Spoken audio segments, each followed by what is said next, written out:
What's up YouTube? In this video I'm going to show you how to replace a shower head like this the right way. Let's go.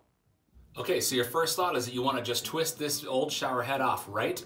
Wrong. You see this pipe right here is connected to plumbing in the back of the wall and you don't know what's back there, so you don't want to over torque this. So luckily this one came off nice and easy. However, it could be frozen with these threads, could be rusted on, and if you torque this too much to the left, it could twist whatever's back there and lead to a lot of other problems. So a good practice is put a locking pair of vice grips or pliers, just like these, to keep this pipe in place, so when you turn this, you're not turning the actual pipe that has all the water. Now another good practice is to use Teflon tape before you put your new shower head on. This is just going to keep it watertight, make sure you don't get any drips or drops coming out. And you want to wrap this in a clockwise motion because the new shower head is going to be inserted on clockwise as well. And the last step, of course, is to install your new shower head. You can just go ahead and start turning this on clockwise until it gets nice and tight.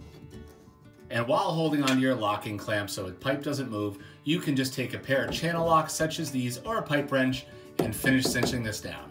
And that, my friends, is how you replace a shower head the right way. Thank you for watching.